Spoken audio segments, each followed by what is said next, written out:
Hey, we're continuing in our series called Party Starter.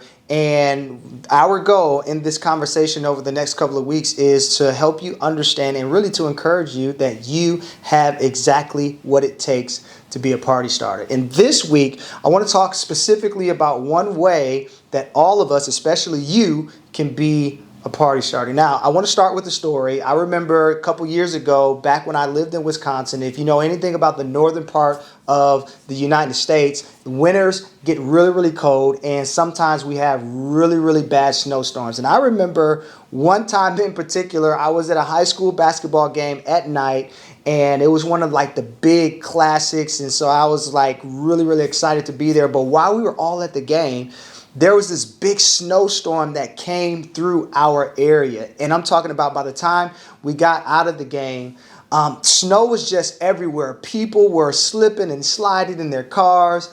And I just remember me and a bunch of different strangers, we just kept helping people get out of their parking spots because they were so stuck by the snow that they couldn't even get home. And so I remember pushing one car, getting that person out of their parking spot so that they can get home. And I remember pushing another car and pushing another car. And we pushed maybe about 5 cars. Now, to the point where everybody was pretty much safe and sound.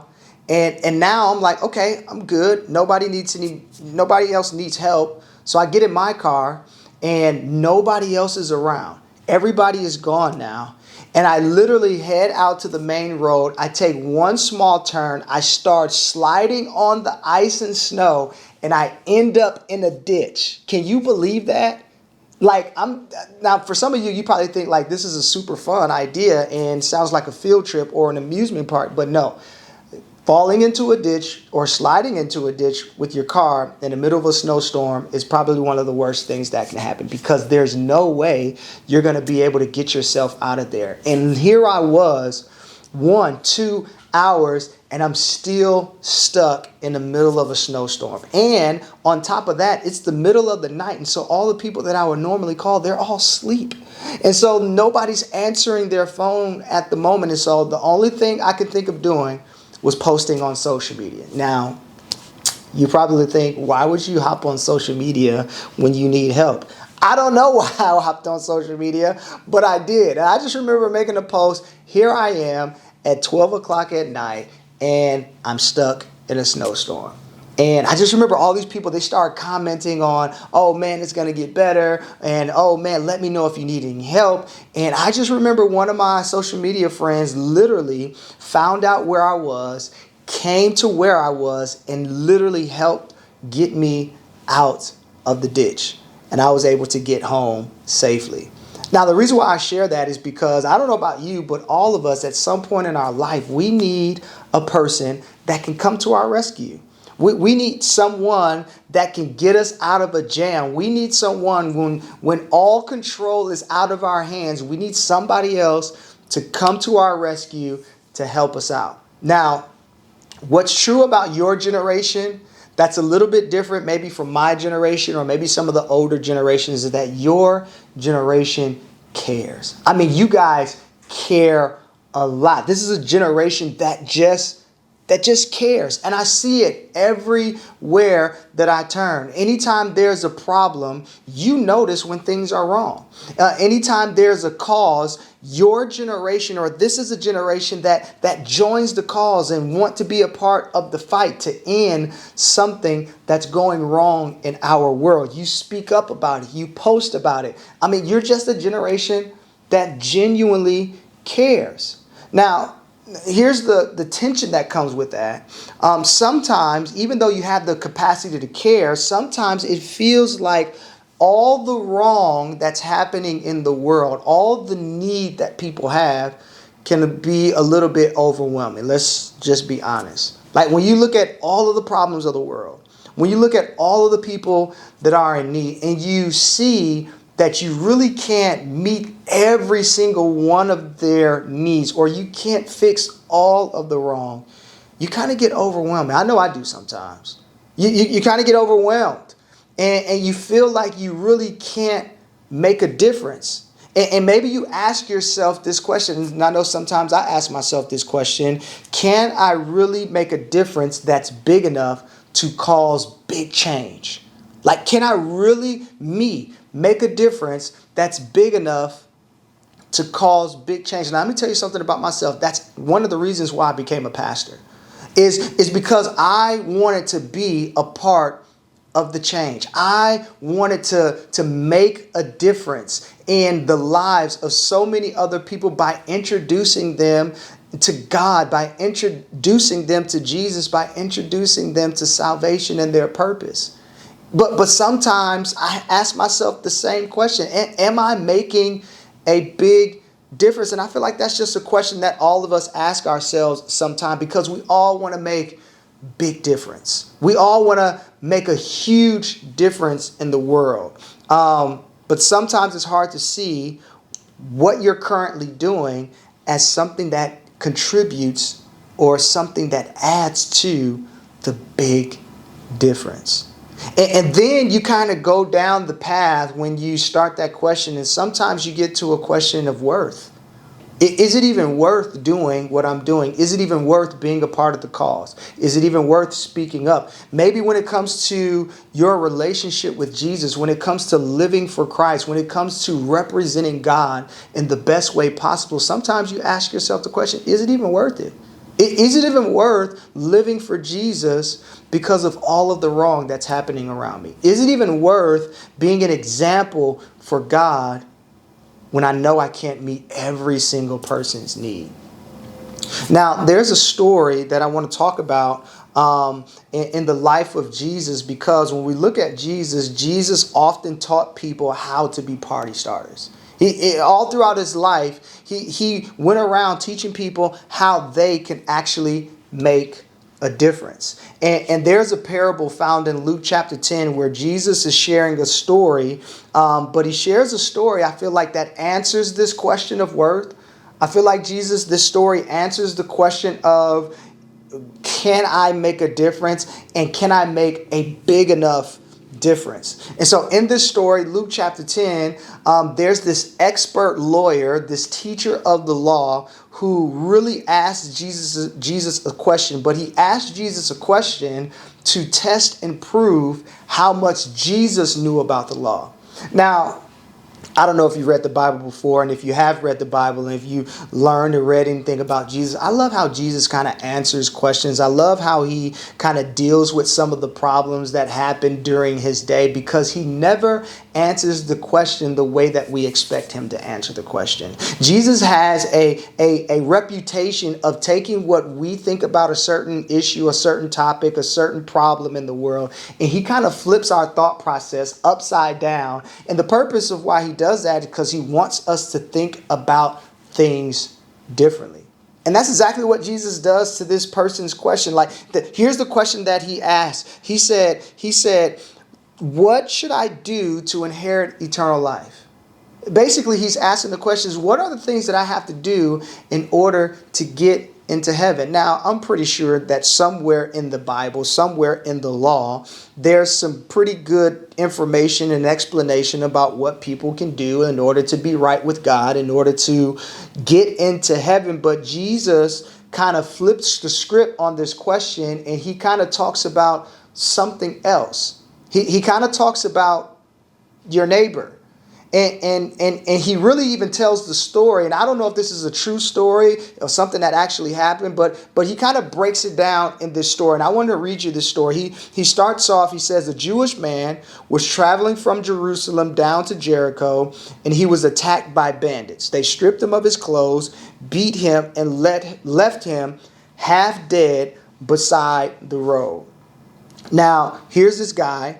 Jesus painting the picture. Here's this guy. He's walking down a road that's pretty much traveled regularly, and all of a sudden he finds himself in a jam. He finds himself in trouble. He finds himself in need because he's attacked, he's robbed, and he's left for dead. Now, I don't know about you, and I don't know how much TV, movie, or even news that you've ever watched, but when I hear stories of people being attacked and abused, I kind of feel for them.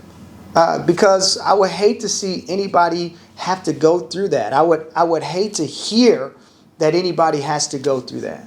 But Jesus is painting a picture and he said, here's this man that finds himself in this situation. Then he goes on to tell the story. He says, there was this Jewish priest who literally walked by and saw this man's condition.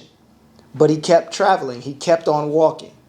Then he goes on to say there was a Levite, and Levite is a spiritual leader, someone who is known to be a spiritual leader. And they came by and saw the guy in his condition, and they actually kept walking too. And then he changes things, and something incredible kind of happens. He says, then a despised Samaritan came along, and when he saw the man, he felt compassion for him. Now, I just want to ask you, and maybe I don't even have to ask you this question, but if you heard a similar story of something that happened like this to a person, you more than likely would probably have compassion too. Now, what kind of messes me up in this story is that here you have a priest and a spiritual leader, two individuals who probably should have had compassion, two individuals who probably know what it's like to have compassion, two individuals who are probably trained to have compassion for people, but they missed it. And here are individuals, the Jewish priest and the spiritual leader, the Levite, who most people would say, these are the heroes. These are the individuals that we should all be like. But Jesus kind of flips the story and he says, no, actually, the person that's the hero in the story is the Samaritan. Now, why is that important? And what you need to understand was that during this time, this day, this time in society, Samaritans were considered to be some of the lowest people by their peers. Like nobody really wanted to deal with a Samaritan. Nobody really wanted to be bothered with the Samaritan. Nobody really wanted to be associated with a Samaritan. But that's the individual who actually stepped in, had compassion for somebody who was hurting, and met the need. And while everybody else saw the Samaritan as the villain, Jesus paints the picture that this person is actually the hero. And the reason why the Samaritan is the hero is because the Samaritan actually did what Jesus would do. He treated the person who was hurting as if he was himself. And we talk about making a difference. I think that's what Jesus wants us to learn. I think that's what Jesus wants us to be a part of. I think Jesus wants us to treat our neighbors as if we would treat ourselves. Now, if we're going to follow Jesus and when we love Jesus and follow him, we have the responsibility to start the party simply by loving everyone in this world who is our neighbor. Now, going back to the question that you might be asking yourself, or maybe you've asked yourself this question, how can I make a big enough difference? Is it even worth? Maybe we should ask a different question. Maybe the question that we should probably ask ourselves as it relates to the difference that we want to make in life, especially as middle schoolers and high schoolers, is what can I do with what I have? What is it that I have right now that I could do and use to be a part of the change? And I'm just going to tell you right now, that is the way that we all become party starters. Now, I want you to think of your life, your situation. I want you to think of the way that you live your life. Maybe you go to school and maybe you have some people who are like the Samaritans. And maybe you have some other groups of people who are like the Jewish priest and like the spiritual leader, the Levite. Or maybe you see yourself as one of these individuals. Maybe you see yourself as the priest or the Levite, or maybe you see yourself as the Samaritan, and you say that, well, because I have the label and title as a Christian, then I'm automatically the hero. Or maybe you look at yourself like the Samaritan and say, you know what? I feel like I'm the lowest on the totem pole when it comes to my peers.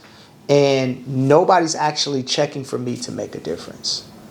The challenge is actually for all of us. The challenge for all of us is that we can be a party starter, and a party starter uses what they have for the good of others. That's the challenge. That we would use what we have for the good of other people. Now, how do we do this? How do we become this kind of party starter?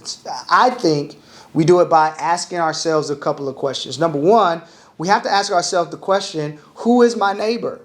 Just like Jesus asked and challenged this spiritual leader, this person who tested him, tried to prove him, this expert, he asked, who is my neighbor? Who is the person that is near me, that I have close proximity with? And I think when we begin to answer that question and determine who our neighbor is, and our neighbor is not based on a type or group, but our neighbor actually can be anybody. And when we ask that question, who is our neighbor, then we start to open up the idea of who we can help when that opportunity comes. Here's another question that we can ask ourselves. What do they need? Not only who is my neighbor, but what do they need?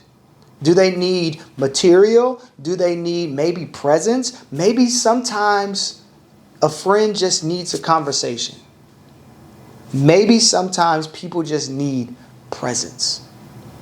Who is my neighbor? What do they need? And here's the third question that you can ask. What do I have? Now, I know it's really hard, and I know sometimes we want to make such a big difference that we want to solve the craziest problem that's out there. But sometimes it's hard to do that because it's like, well, what value can I add to a problem that's that big? I think one of the ways we can do that is by asking ourselves the question, what do I have? And what you have might just be all that's needed to make the change that could happen right now. And then here's the last question that all of us can ask. How can I use what I have? So after you ask yourself and discovered and identify what it is that you have to offer, how can I use what I have to actually make a difference? How can I use what I have to meet the need of somebody else who can be my neighbor? Here's how I want us to close out. I actually want to close us out in a prayer. And I just want you to actually just repeat this prayer after me. And I want this prayer to become normal for you every single day because you are the party starter that the world is looking for. And so here's the prayer. God, please open my eyes to the needs around me and show me what I can do to help. Help me to love my neighbor as myself. Now, here's what I want you to remember. That a party starter uses what they have for the good of others. And when we embrace that all of us are party starters, we can see the needs around us and look at what we have, and we can start to be the hands and feet of the big difference and the big change that we all want to see. Father, thank you so very much for this reminder that all of us are party starters, and we all have an opportunity every single day to see who our neighbor is, to see what their needs are, to see what we have and what we bring to the table, and use what we have to make a difference. God, let that be each and every one of us every single day. In Jesus' name, amen.